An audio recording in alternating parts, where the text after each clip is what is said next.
This is Bharat FM. बजेगा Bharat, झूमेगा Bharat.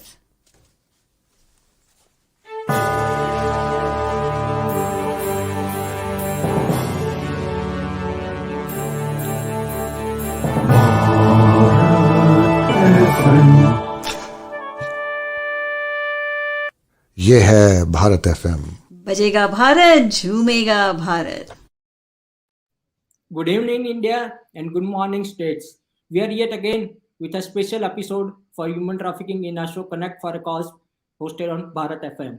Today, we have two pioneers of human trafficking, Ms. Hasina Kharbhih and Mr. Harold D'Souza, who are working on saving the human trafficking victims globally and trying to save, not only to save the victims, but also to thrive them, to lead them a better life in future. So let me introduce Ms. Hasina Kharbhih.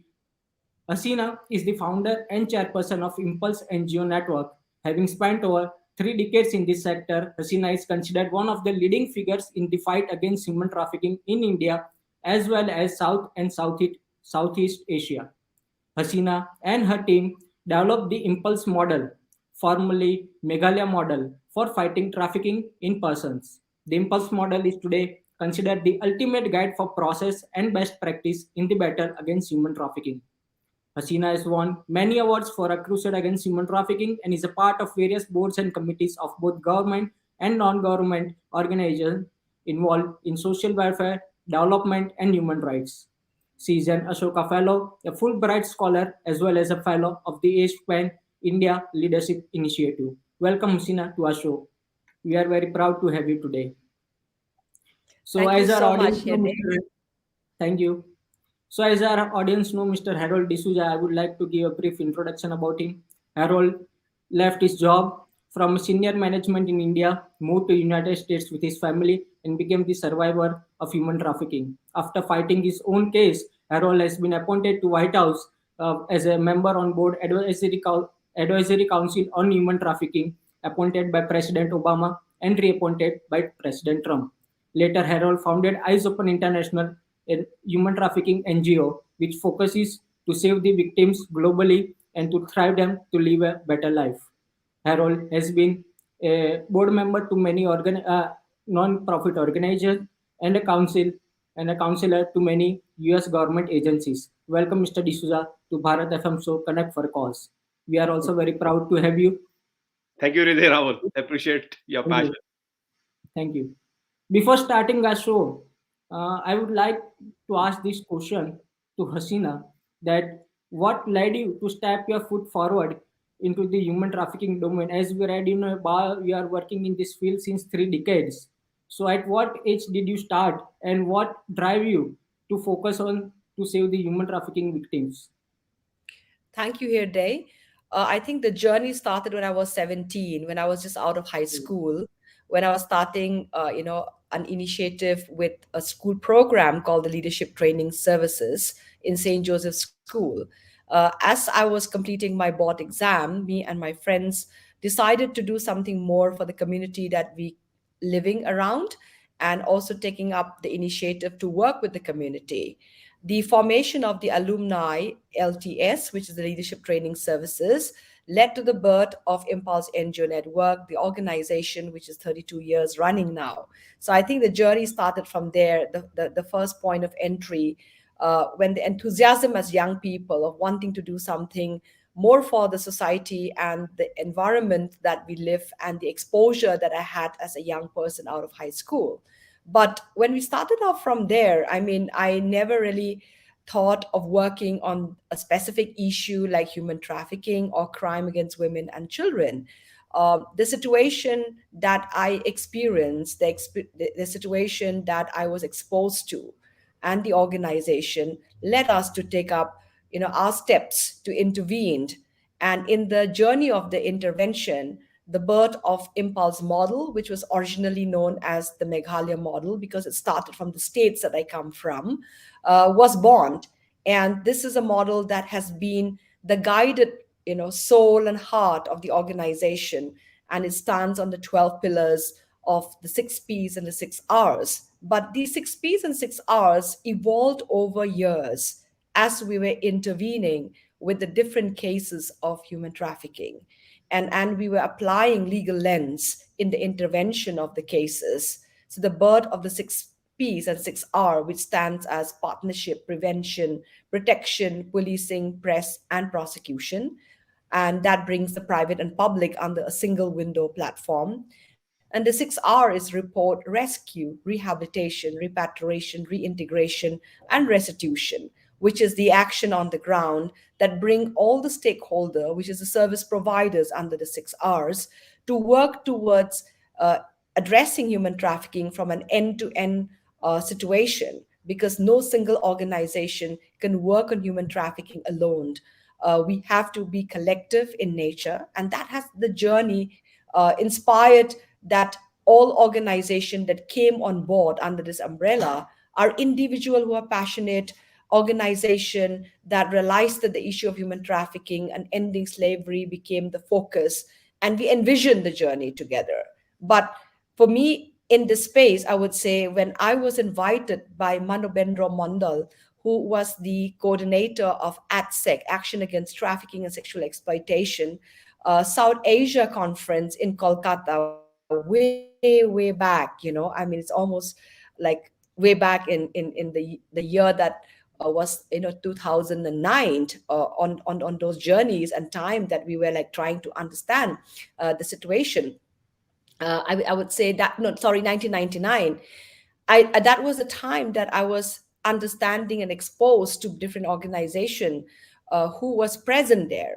So when each one of them was talking about human trafficking, I was listening. When my turn came to share the situation of the region that I come from, which is the northeast of India, which comprise of 8 states in the region, which is at the eastern Himalayan belt, which we have more international border, and cross-border human trafficking is one of the situation that we face. That's why we are a source, a transit, and a destination.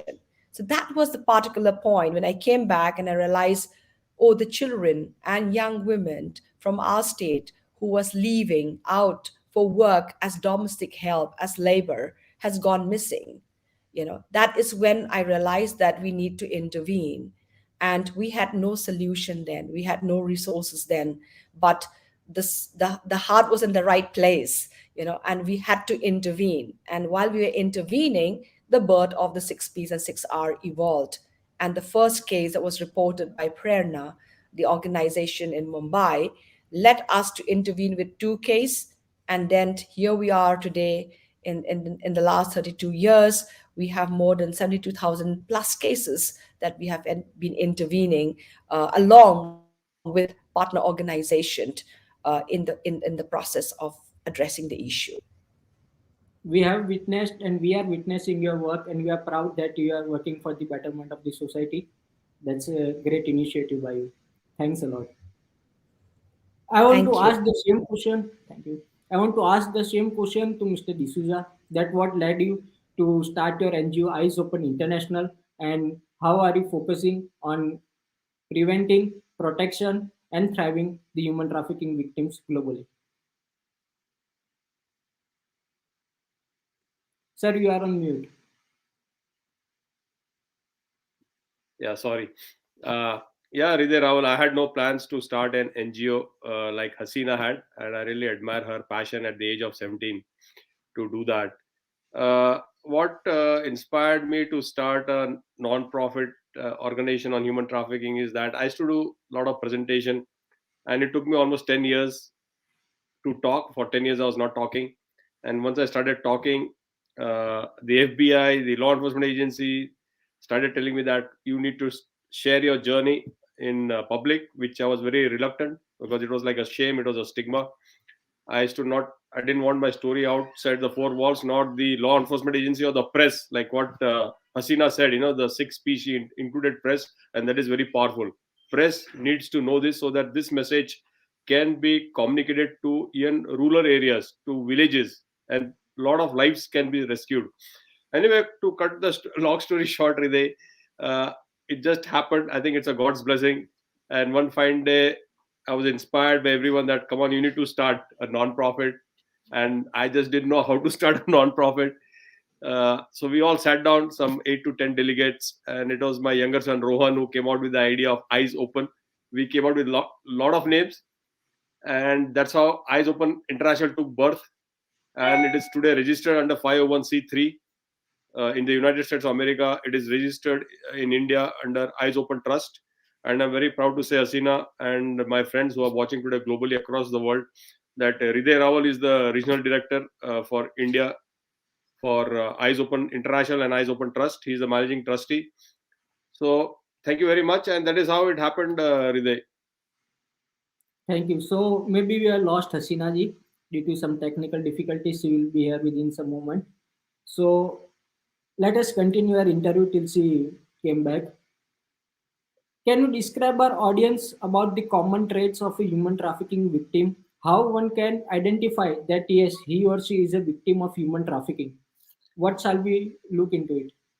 It's a very good question, Hriday. Many times a victim might not look like a victim of human trafficking, that labor or sex. There are many times educated people like me, right? Now, recently we saw one family from Gujarat, right? Husband, wife, son, and daughter who died on the border just 12 meters away from US, were trying to enter the United States of America undocumented.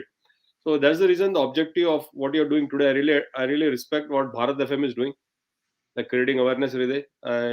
So you can save a lot of lives. So what happens is that many times people are ignorant. Number one. So one is the vulnerable population. The other is the population who are not vulnerable but educated, but people are manipulated, tricked, and trapped to come to the United States of America and to various other countries. So the overall objective I always tell is that, like, just take a break, talk to some delegates, don't pay the agent. Like, this family paid 65 lakhs. That's a huge money, like $100,000. And with that money, you can live a good life in India. Of course. So we need to educate and enlighten our people in our own country and tell them, okay, America is a good country, Canada is a good country, whether you're going to London, but go through the right channel, have the right resources, go on an F1 visa, go on a visit visa, go and see and explore, and then come back. And for delegates like who are in the United States of America, I always want to tell Hriday is that even if you're coming on an F1 visa or a C1D visa or a B1, B2 visa, like visit visa, I'll just give an example of visit visa. You're come here, enjoy, travel, and go back. But even if you have friends or families tell you that, come on, stay back, we'll get you a status, we'll get you a green card, and then make you work in a motel, gas station, convenience stores, restaurant, it does not work. And then many people have been trapped in getting into contract marriages where they get into debts. I know numerous cases, Hriday. I just want to give one example. A person in California paid $62,000 in a contract marriage. Okay. Wow. And this is a guy, but the money he paid, it's hard-earned money. The girl took the money. Eventually, he did not get the green card. Now, he cannot file a case. He can't do anything. He does not know where the girl is. So why get into such a situation? And he entered the United States of America legally on a B1, B2 visa. Now he's here in the US for the last 16 years. His family is back in India. I don't think it is worth doing that type of a scenario. Thank you. And I think Hasina is coming back. So does that answer the question, Hriday? Yes, sir, absolutely. Welcome, Hasina ji. Can you hear us now? Yes, I can hear you. I think my internet just dropped in the middle. Yes. Yeah, it's fine. We are all facing some the other technical difficulties nowadays. So, Hasina ji, my question to you now is that what is the human trafficking scenario in India, especially in Northeast and in Southeast Asia? How the process of how the perpetrators trap the people and victimize them into human trafficking racket?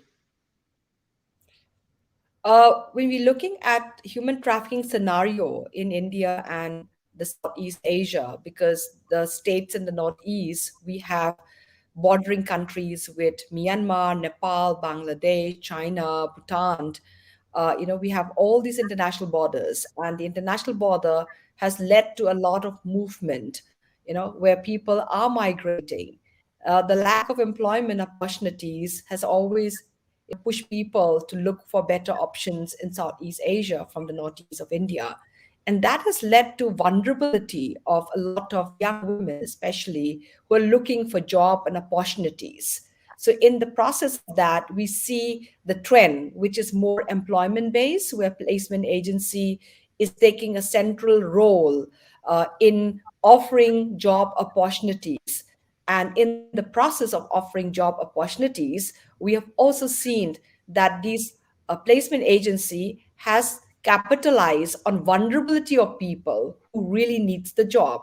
So in the context to that, many of the operation that we had to bring back people from Southeast Asia, we realized that their passport has been taken away by these placement agencies. When they are at the destination point, very often, the placement agency has already taken 3 months of the salary at the destination point, 3 months, which is already there taken from the source. And then the transit, which is involved in changing their documents and passport, has already taken 1 month of the salary. So sometimes there's a fluctuating whether it's 2 months or 3, 2, and 1 month. And the people who are employed in those destinations are basically in a slavery condition because they have no power to any kind of revenue that they would get. And even if there has been vulnerability, they would be keeping quiet. One trend of it. Second trend that has emerged that we have seen over the last 5, 6 years is that even young people who are sitting in their own home, connecting to the world, to the internet space, are connecting themselves to the unknown. The vulnerability has risen a lot on the online situation. And the number of cases that has led even young educated girls, boys and other gender, connecting themselves because of many other mental health situation of loneliness, self-esteem issues, are connecting to the unknown. Today we find traffickers are connecting to the unknown.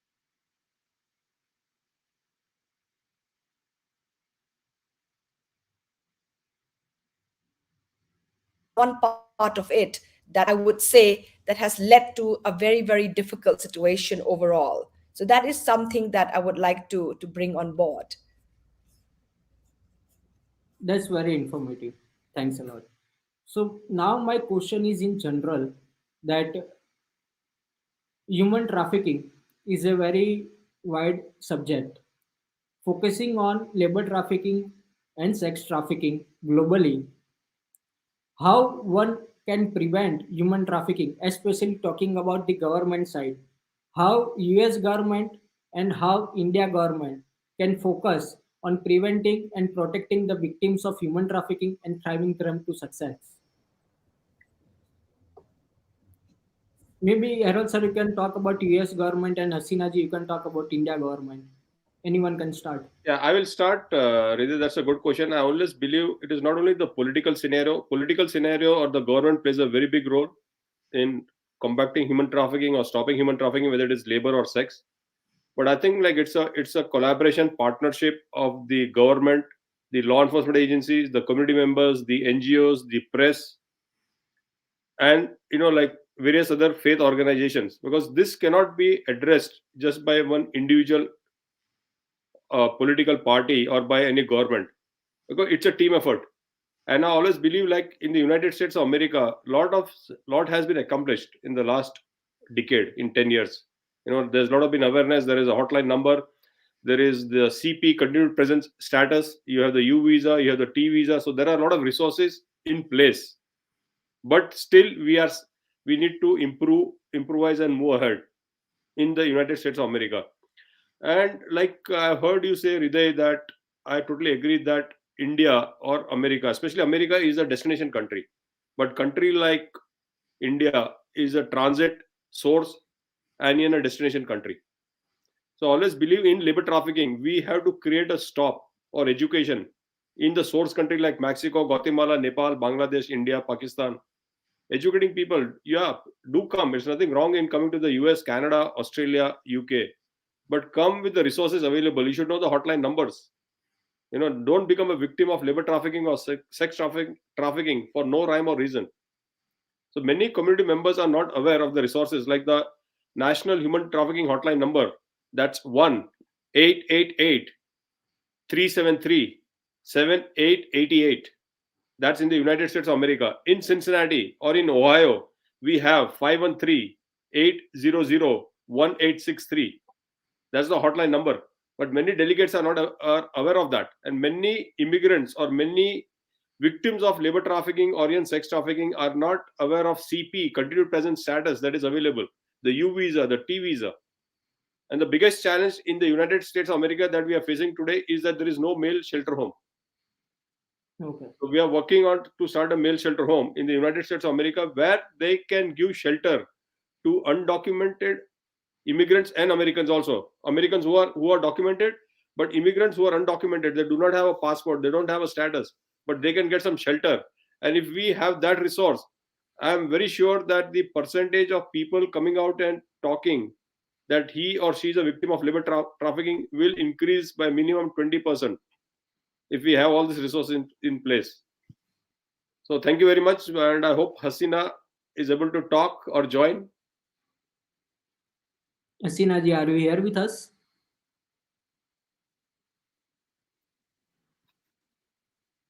Yeah, but I want you to share, Hriday, like what is that? I know a lot of things has been accomplished in India. Like I know that you can talk. I want you to talk about the dark web and then what you have accomplished and what you are doing for Eyes Open International in India in creating awareness. I know that you have rescued also a lot of people. Like people contact you, you get them connected. So and I think you have a number also. I would like if you're comfortable sharing your number. If somebody is in deep problem, at least you can save that life. Like this family. So are you willing to share your number? Yeah, of course. So Eyes Open International is registered in India as Eyes Open Trust, and Eyes Open Trust is basically working on the footsteps of Eyes Open International. We are creating awareness as possible, as much as possible, not only in all over India, but we are reaching to the remote places, in the villages, in the towns where people are not very well educated. So we are trying to educate them that if you go to US illegally, how a perpetrator can trap you, what are the methodologies, and if by chance you get yourself victimized, then what are the resources to avail. So we are educating them on the US human trafficking hotline number. We are educating them about Eyes Open International, that Harold D'Souza is there in the US. If you are victimized, you can contact him. So apart from that, we have collaborated with many NGOs in India, not only in human trafficking, but NGOs like working in LGBTQ awareness, in human right awareness, in environment protection, and many. Recently, we have collaborated with Cloudin Nivas. It's been couple of years we have been collaborated, and with the help of IONX CBA India, IONX CBA India has done a CSR activity for Cloudin Nivas. They have built 6 washrooms as a project in phase 1, and they are also been providing many resources to them and many other things to them in future in next other phases of the project.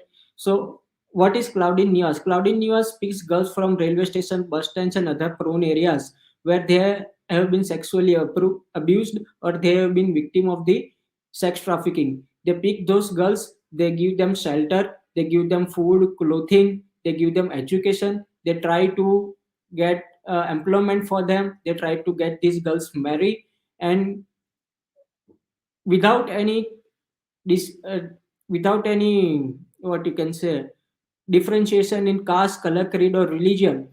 They try, if a girl is Hindu, they try to marry them with a Hindu boy. If a girl is Muslim or Christian, they try to marry them with a Muslim or Christian boy, and that's how they function. So we have collaborated this with Cloudin News. Apart from that, we have collaborated with many lawyers, doctors, and shelter homes, where if we get a call from a human trafficking victim who is based in India, we try to get him legal advice, we try to get him to the medical facility, which is very much important for a human trafficking victim. Apart from them, there are shelter homes which we have collaborated with, so we try to provide them shelter. And talking about United States, so many people in India are having an American dream, and to fulfill this dream, they try to take different measures, because legally they can't go to United States. Maybe they don't have proper money, they don't have proper education. Many people have money here, but still they invest in these agents, and they try to take the illegal route to go to the United States, which is, I prefer that you shall not be taking those steps. If you are having well money, then you can settle in India, and if you wish to go to United States, go legally. Because what happens is, when you go there, you have your friends and families, relatives over there, but no one in United States can protect you from these perpetrators. Once you are being trapped in these perpetrators, you can not get out easily. Also, if you are not very well educated, then you don't know the resources where to go. These perpetrators try to break you mentally, physically, and they also try to threaten your family, and that's the reason you can't get out of this human trafficking racket very easily. So understanding about how this the modus operandi of the perpetrators give them a better view, and we discuss the live cases, as what you discussed recently about the family who got trapped in Canada and eventually unfortunately died. But we are trying to create awareness about the live cases to them, so that they get well understood about not going to United States legally. Asina ji, internet is not well, and maybe she will join us within few moments. So let's continue with our show. Now, Mr. D'Souza, I want to like to ask you about the male shelter homes in United States. What is the difficulty that there are no male shelter homes? Everyone is focusing on female. So what is the drawback that you thought that yes, this is the challenge about the men, that they don't get proper shelter? How is the understanding of the audience, not the audience, the people, that there is no shelter home for males specifically? I think in the month of January, Human Trafficking Month, I did a lot of presentations, and when I took up this subject, Hriday, people were totally amazed, and people realized that okay, male shelter home is required. So we had a very positive response on that. But I think I'll step back, and I think we'd like to have Hasina talk, because she's back, and we don't have to lose every second is very important about Hasina's experience and expertise. So Hriday, please. Welcome, Hasina ji. So talking about the impulse Thank model. you so much. Yeah. Talking about the impulse model, can you talk about that? What is this impulse model, its modus operandi, and what is its reach now? As far as the impulse model is concerned, it is actually a proven innovation which has brought together the private and the public to work under a single window platform. Now, very often, every organization taking up the issue of human trafficking, from the rescue to the reintegration or restitution, might not be possible. That's very, very critical, that we have to understand that the expertise, the skill, the understanding, the resources becomes very limited. So the impulse model, brings together the skill sets of organization, their expertise and experiences, so that from report to rescue to rehabilitation to repatriation to reintegration and restitution, it's being addressed collectively. So there are leadership from these institutions that look from source, transit, and destination organization. And that is how the impulse model has functioned in the last 25 years. And we have seen great result in terms of ensuring that the leadership of different organizations and skill sets is being taken as a platform, a network of organization, so that we don't duplicate any action on the ground. So that's what the impulse model stands for. It's tested, it has its innovation by itself, it has scaled very deep, in the application of the 6 R's, like what I've mentioned, but it's also scaled out in replication, which is in Myanmar, in Nepal, and in Bangladesh. 2012, the Impulse model received the Innovation Prize, the World Innovation Prize under the Global Development Network of the Japanese Most Innovative Development Project.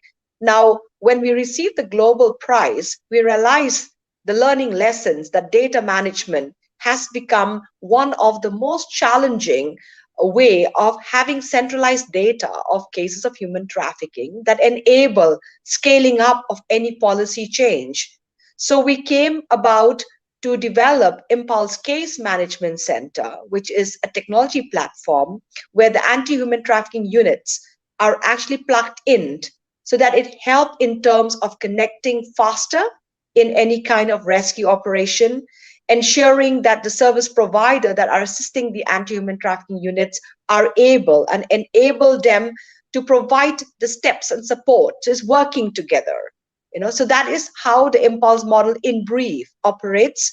And it also looked at they, as leaders in the fight against human trafficking, we should keep our ego behind, because what's more important is the way we intervene collectively, and the experiences and leadership of organization will have to be plugged in. So that's where the impulse model focus mainly. That's great. So, is this model? Do you have any collaboration with the government? Like you said, HTU is the government police agencies. Am I right? Anti-human Yes, trafficking. yes, Yes. So, yes. how did you So collaborate with the? Yes. How government is helping with your impulse model? So the impulse model grew in different states of the Northeast because of the partnership that we have first with the law enforcement agency, which we initially started to work. And when the involvement of anti-human trafficking units in the country, in India, initiated through the coming together of various organizations, especially when the capacity building for law enforcement was taking place through the United Nations Office on Drugs and Crime, Impulse was instrument to scale deep, working with nodal, police officers in the very beginning in the fight against human trafficking.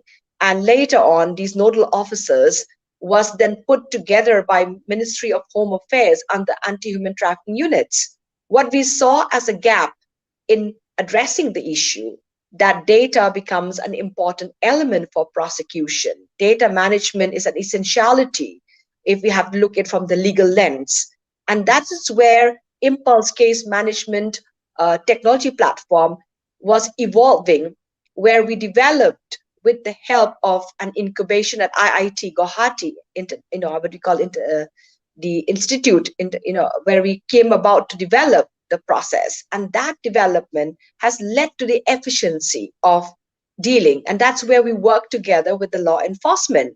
But beyond that, when we talk about rehabilitation, our working together with the social welfare department, which is an enabler for the rehabilitation processes, whether we are talking the application of the Juvenile Justice Act, in terms of, producing children who have been trafficked in the Child Welfare Committee, or working together with the social welfare department who are running shelter homes, or shelter home runs by organization notified by the social welfare department, is an important element that we have to work together. The other factor that we saw, that departments sometimes work in isolation. So we brought about the convergence of these departments so that the resources are shared. So that is an enabler by itself. And when it comes to working with other departments like education and tourism, it's building in the prevention mechanism so that, trafficking does not take place, enabling policy that are more sensitive in the whole value chain of the work that we are doing. So that is where the impulse model, working together with the law enforcement, working together with social welfare, the labor department, the education department, the tourism department, and the judiciary for that matter, so getting prosecution send a strong message legally, and it's an important part of the whole process beyond prevention, because until traffickers gets prosecuted, we are not sending a strong message. So enabling the judicial through training and capacity, and bringing pro bono lawyers, to provide the support system through the same umbrella, was an enabler. So I would say enabling the government to work together and sharing responsibilities. So, are you planning to expand? Yes, Mr. D'Souza. I just want to share about Hasina. Hasina, you're totally incredible. You're inspiring. You're intelligent. You're informative. But I wanted to share with our audience globally that if in case any girl, because that we like Eyes Open International empowers a lot of girls if they're a victim, survivor, single mom. If any lady or girl is watching you today and globally across the world, how can they contact you? Number one, and how can they reach you, and how can you empower them? Number two is that if there are any philanthropists and they are very proud of what you're doing in your NGO, how can they donate to your organization? Thank you. Thank you, Harold. Thank you so much for those questions. First, let me go with how can people report cases to us? You could be any organization in any part of the world who is working to address human trafficking and is the first contact point to any vulnerable women and girls and any other gender can actually, I would say, at the end of the day, uh, if they have cases which is in Southeast Asia, where there's a missing girl, where it's a missing woman, or a woman being trapped in any kind of a situation, they can reach out to us through emails. They can reach out to us through our social media page, messenger. I mean, they can drop us a messenger message to us through our Facebook Impulse NGO Network Facebook account. Drop us an email. Go to our website impulsengonetwork.org. Report to us. Our case manager would take up the case and register and involve the anti-human trafficking unit not only in the northeast of India, but we have country partner in Southeast Asia who are plugged into this whole impulse model. We would work across with these country partners together with us. The other factor is that these cases then will be taken from step to step, so from the reporting stage to the restitution stages. And we have partner organization at all levels. So these partner organizations who are either called networking partner works together with us and we take the case from an end to end. So that is where we would initiate any process of cases. Media can write to us. Media can reach out to us if there's an emergency. Especially now the use of social media, we can say technology for good is a way of enabling people to report cases to us. If we have philanthropists and people who wants to be part of our process, who wants to engage with us, drop in an email to us. Of course, if you go to our website, you can donate where there's an email address that you can write to us. And then we would reply back in terms of what kind of support you would like to come on board. Would you like to strengthen the work that the Impulse Case Management Center is actually working? Or would you like to support some of these rescued survivors who are actually have nobody and are still looked after by our organization in terms of education or enabling them to get a job?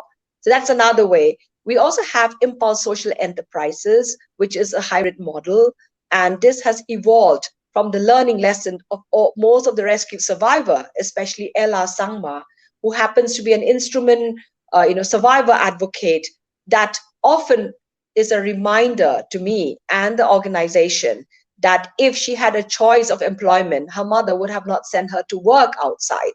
So strengthening economic at the source. And that's where our focus has been in the last 14 years, that we should give people choices not to migrate unsafely. Investing on traditional skill, providing market resilience so that people are entrepreneur and they don't get traffic, and giving them a choice, to be able, to say no to something which is going to put them at risk. I'm not saying that migration should not take place. Migration is a right, but if safe migration takes place, all of us would not be, fall into the trap of human trafficking. But very often we are enabling, to address unsafe migration. So that is where the focus is, that we are looking at support services that they could come on board and work together with us, in supporting this initiative. Thank you, Harold, for those questions. Thank you. Very well answered. Yes, Hriday, up to you. Yes, that's a very wide perspective on human trafficking issues and social issues which you are working on, and that's very great. So, Sinaji, as we understood that you are working mainly on the border areas, and we know that there is a civil unrest in Myanmar. So can you throw light on the situation, that how the intense the situation is right now and how we are working on that? Having worked in Myanmar, for the last 8, 9 years now, and having worked in the intervention of addressing human trafficking, where Myanmar has always been a transit from the northeast of India to Southeast Asia because we share the longest border. The situation of Myanmar at the moment has led to a vulnerability of movement of people who are migrating unsafely. So as we are addressing humanitarian situations of the people who are displaced, right now I am actually joining you from Manipur, and in fact that's how the internet was very, very weak as well. I just arrived here today after almost 8 days in Mizoram, visiting most of the displaced camp of people who have fled from Myanmar, especially women and children. Now they are becoming vulnerable from the learning lessons of trafficking that happened from the camp of the Rohingyas in Bangladesh. We have seen that when displacement takes place, it's a human disaster. And when there's a human disaster, when people are hungry, the vulnerability increases. So we are addressing vulnerability to food security at the moment. As I appeal to the world that food security is an enabler to help them be more protected. So we are looking at that, and we are also looking at introducing food plantation. So when you use the word food plantation, because many of these communities are living with within the displaced people are living with the communities, is an enabler of working together so that they don't become labor in these lands. And also looking at the fact that women and children are highly vulnerable, and families might be sending them to work to other places in India as labor. So we want to decrease that. So we are introducing economic livelihood to the women in the displaced camp. That is how we have taken our steps from the learning lessons, that if today cheap employment or cheap labor will be the next force of vulnerability to displaced people, we have to reduce that through prevention. And our entry point to prevention is providing economic livelihood opportunities. And that's what we are doing at the moment. That's very great. So talking about the awards which Hasina ji, Mr. D'Souza, uh, Eyes Open International, Impulse Engine Network has achieved, we know that there are many documentaries and feature films have been produced on you both. So Hasina ji, can you talk about your recent achievements and about the documentaries which people can see and make themselves aware on human trafficking, get inspired about it, and also not only they thrive themselves from it, but also try to save the society, protect the society, and help the society. Can you throw some light on your achievements? We have worked very closely with the media, and I think over the years the media has been a very powerful engagement, especially if media is reporting human trafficking by going in depth on the real situation. So under the impulse model, which the 6 P's I mentioned, press relationship is one of the strongest focus. And after working with media at print and visual and televisions and others over the years, training and building capacity, that when you report about human trafficking, the do and the don't is an essentiality, of being more sensitive rather than just reporting about what has happened, but going in depth into it. We are glad that for the last 3 years, we have launched Impulse Model Press Lab, which is actually a fellowship to journalists from the 3 countries. And these journalists are being provided with a scholarship to dive deep in reporting in depth on human trafficking. And I'm glad that one of our fellow from India, she in fact received, the European Prize for reporting cases of, the Rohingya brides who were sold from Bangladesh to Kashmir, going in depth into it. And we have her name is Pari Saikia. And then we had a fellow like Chandan Mandal, who is actually from Nepal, Kathmandu Post, going in depth into migration from Nepal into Middle East and other countries. So what we are looking at is that in-depth reporting is an important element. The core committees and the team there are people from the media who's come on board. Karma Palzor, who used to be with CNN, is the team leader that leads the Impulse Model Press Lab. So that's one part of how media has engaged. Coming back to the question of the recent, film, Two Trains, that was released last year, uh, made by the Polo Films. Uh, Miguel, who is a person who has worked and developed this entire process, has dived deep to look into the whole journey of impulse model, my journey, and the organization as a whole, and the team lead as a whole. So I would say that people can watch that by going to the Polo Films, Polo Women, and also if they go to our website, which is the page, we have the video section. It will be an enabler and an education by itself, that how they can actually see the kind of work that we have done over the years. For me, award that has come over the years by various organizations, various institutions, it's actually one way to, supporting, our journey. When you're being supported, you're being recognized, then at the end of the day, what is so critical and very important is that it brings, that strength. It's strength not only for me alone, but the strength for the team as a whole. So it's a very critical way of how awards recognition enables, people like me and my team to work harder. So I think award is just that for us, but the work continue whether we get awards or not, because that's the core of what we believe very strongly. Thank you, Hasina ji.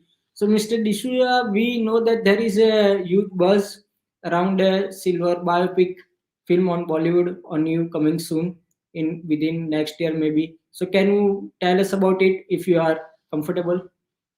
Yeah, I just want to share one thing, Hriday and Hasina and my audience globally, is that every individual who is born on this planet is born with freedom, but many times this freedom is taken away from these individuals. And I want to inspire all the victims, if they're watching or if they watch this recorded version later on, is that you need to fight for your own freedom. You need to rise and stand up. And what I believe is that, Hriday, that every survivor should be a thriver. So every individual has a power. So even if there is a biopic film or if there is an award that I received, it is, I think I always believe that that award is on behalf of all the victims and survivors, the community members, the delegates at the White House, and all the people, well-wishers of me who have been supporting my mission. So it is not a one-man journey that I've been doing this. It's a teamwork. I always say teamwork makes the dream work. And I've said this before also, Hriday and Hasina, is that whenever I used to go inside the White House, I've been numerous times. I used to always pray. I used to always carry my dad's photograph, and always tell myself that it's not Harold D'Souza who's going inside the White House or representing or receiving an award. I'm representing all the victims and survivors. Because I know what the situation is when you are a victim of any crime, whether it is labor trafficking or sex trafficking. Coming down to the Bollywood thing, is that the film producers, I'm very humbled that this film delegates Bollywood blockbuster are doing a biopic on me from India to the White House. They've done a fabulous job, and they're working on it. At this point, Hriday, you have to be respectful. I have to be respectful of the producers, directors.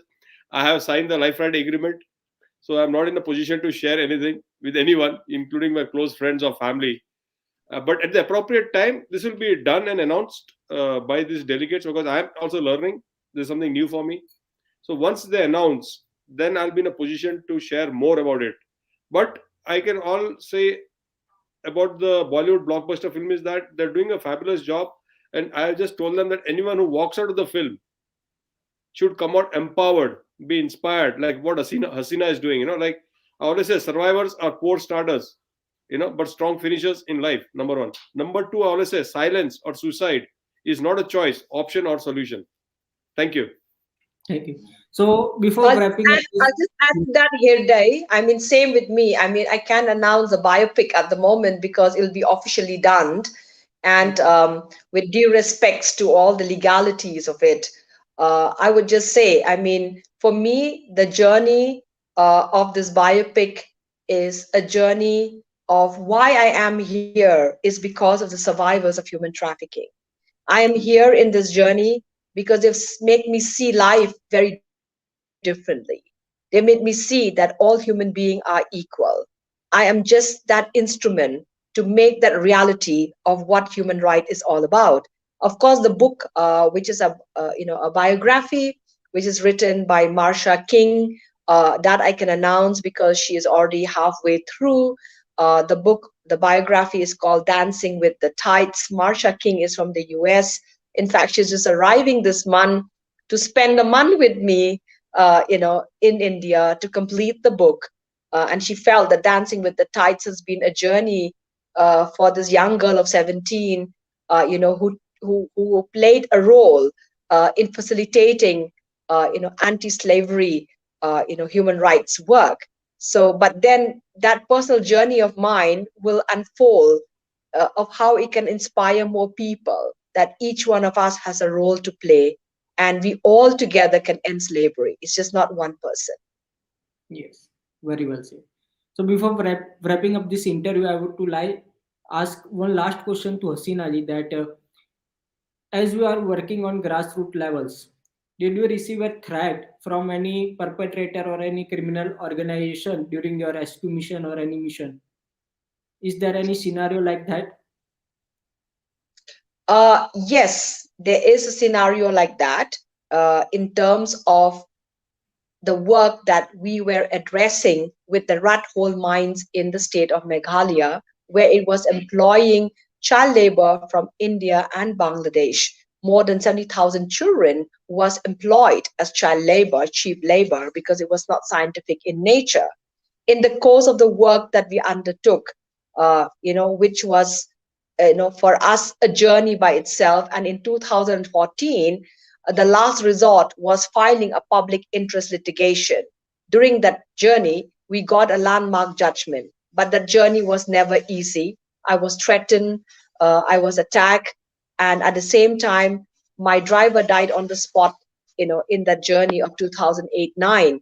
So that has been one journey that sometime when I look back, I was also out of the country on asylum for a while. UN Special Rapporteur came on board to actually took me to Uganda, and then Asian Human Rights Commission took an international appeal on me and as a human rights defender. So those journey has actually led me to believe that this nexus of crime is very huge. It's very big. The most powerful people are engaged in human trafficking in all forms because I was disrupting the economic of the most powerful people. But when I was threatened, I did not give up. When I left the country on a short asylum, I came back because I felt that the voices of those young people from the mines, has to be heard. Their life has to be protected. And I'm glad that the public interest litigation got a landmark judgment in the closure of the mines. That sounds very great.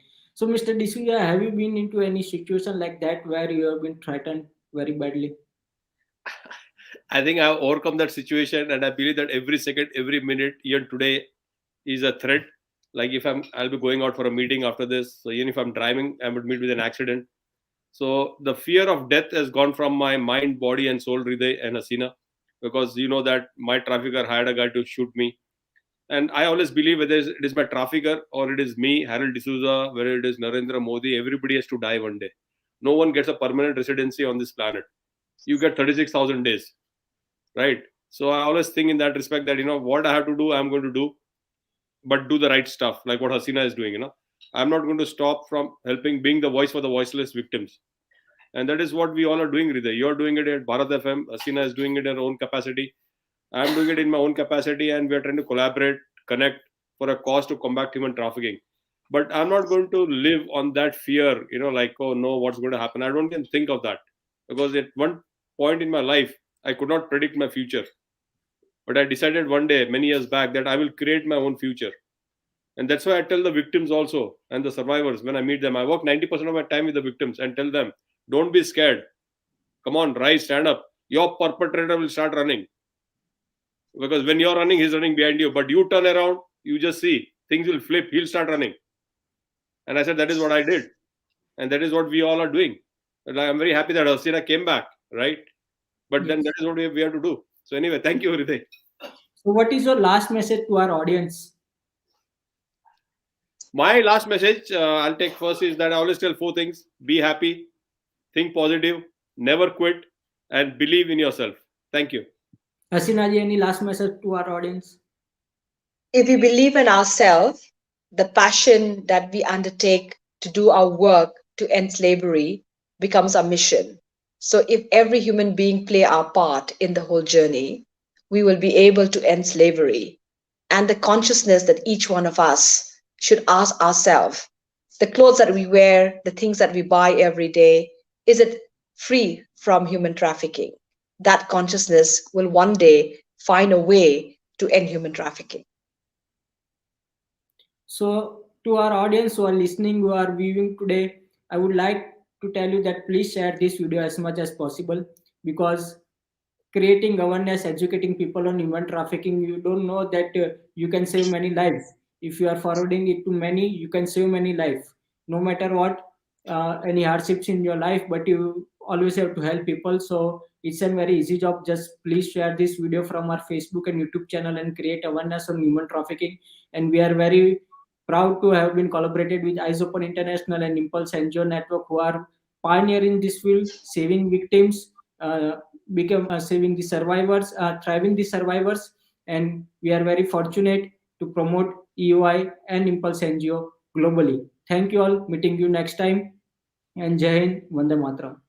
Yes, Mr. D'Souza, you want to like to add anything here? Yeah, I just wanted to add on one note, Yes. Hriday, is that what inspired you at such a young age to work on humanity? Number one, to work on human trafficking, whether it is labor or sex. And like what inspired you? And plus, you are representing the press in India and globally, and you are representing all the press delegates, and you create a lot of awareness. And I'm deeply touched with your passion, your dedication, your determination. And I want you to share with the audience and for the press delegates who are going to watch, what inspired you at such a young age to get so much involved? Like you got in touch with Hasina, and did you do all this? You never sleep. I don't know what keeps you going. Thank you. So basically, I belong to a family of patriotism. We are connected with RSS from so long. So I can give you one example. So when there was an earthquake in Gujarat, my dad was there with the RSS. He used to go pick up the bodies, the dead bodies from the construction sites and all. When he comes to home, we can't sleep beside him because he was thinking very badly for 7 to 10 days, because he was picking up the bodies, the raw bodies, dead bodies. So I have been into that family, and being as a pursued Masters of Science in Homeland Security and Anti-Terrorism, I have been in contact with many people in cybersecurity, in human trafficking, and many other things. So once when I got connected with you a couple of years back, I believed in you, and I think that human trafficking is a very wide domain. There is labor trafficking, sex trafficking, organ trafficking, and many other. Nowadays there's a new term called cyber trafficking, what Hasina ji told, that people have been recruited from the internet directly. So this is the main area where I need to focus, apart from doing my entrepreneurship in various other organizations. The main social cause which I am doing right now to promote human trafficking, to create awareness on human trafficking, is that I can save many people from going to United States and other countries illegally, because I have many relatives here in India who are facing many problems going there in the States illegally. So I want to help them, I want to protect them, and that's why I have been into this field. Thank you. Thank you. Thank you. Thank This you. is Bharat FM. बजेगा भारत झूमेगा भारत.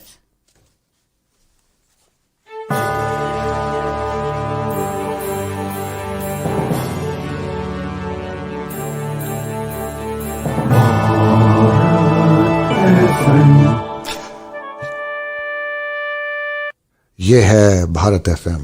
बजेगा भारत